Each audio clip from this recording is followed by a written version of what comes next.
Capítulo 40. O Senhor Deus disse a Moisés: No dia primeiro do primeiro mês, arme a tenda da presença de Deus. Coloque na tenda a arca da aliança, onde estão guardadas as placas com os 10 mandamentos, e ponha a cortina na frente da arca. Ponha dentro da tenda a mesa e coloque em ordem as coisas que estão sobre ela. Ponha dentro da tenda o candelabro e monte as lamparinas. Ponha o altar de ouro para queimar incenso na frente da arca da aliança e pendure a cortina na entrada da tenda. E na frente da tenda coloque o altar de queimar os sacrifícios. Ponha a pia entre a tenda e o altar e encha com água. Depois arme o pátio ao redor da tenda e pendure a cortina na sua entrada. Então pegue o azeite de ungir e unja a tenda e tudo que estiver nela. Desse modo você separará para mim, e ela ficará sagrada. Depois você ungirá o altar das ofertas a ser completamente queimadas e todos os seus utensílios. Assim o altar ficará separado para mim e será muito sagrado. Do mesmo jeito, você ungirá a pia com seu suporte e a separará para mim.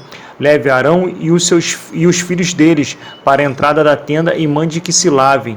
Vista Arão com as suas roupas de sacerdote, unja-o e o separe para mim, a fim de que me sirva como sacerdote. Traga os filhos dele e vista neles as túnicas. Em seguida você os ungirá como ungiu o pai deles, para que me sirvam como sacerdotes. Isso fará com que sejam sacerdotes para sempre.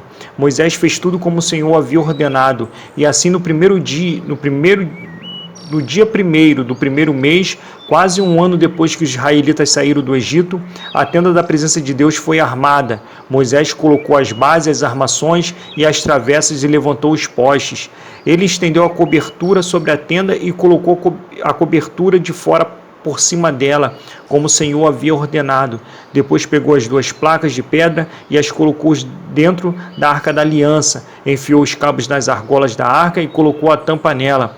Então pôs a arca na tenda e, como o Senhor havia ordenado, pendurou a cortina entre o lugar santo e o lugar santíssimo, para que ninguém pudesse ver a arca. Moisés pôs a mesa da tenda no lado norte, do lado de fora da cortina, e colocou sobre ela os pães oferecidos a Deus, o Senhor, como ele havia ordenado. Moisés pôs o candelabro na tenda no lado sul, em frente da mesa, e ali na presença do Senhor ele acendeu as lamparinas como o Senhor havia ordenado. Pôs o altar de ouro na tenda, em frente da cortina, e queimou um incenso cheiroso, como o Senhor havia ordenado.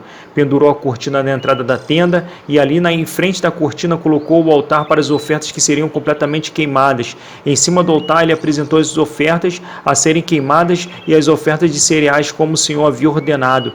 Pôs a pia entre a tenda e o altar e acendeu e encheu com água. Nela Moisés, Arão e os filhos de Arão lavavam os pés. Todas as vezes que entravam na tenda ou iam até o altar, como o Senhor havia ordenado, Moisés armou o pátio em volta da tenda e do altar e pendurou a cortina na entrada do pátio, e assim ele terminou todo o trabalho. Então a nuvem cobriu a tenda, e ela ficou cheia da glória de Deus o Senhor. Por isso Moisés não pôde entrar nela. Os israelitas levavam o seu acampamento de um lugar para outro somente quando a nuvem se levantava de cima da tenda. Mas se a nuvem não se levantava, os israelitas não saíam dali até o dia em que ela se levantava. Em todas as suas viagens eles podiam ver durante o dia a nuvem da presença do Senhor em cima da tenda, e durante a noite viam fogo queimando em cima dela.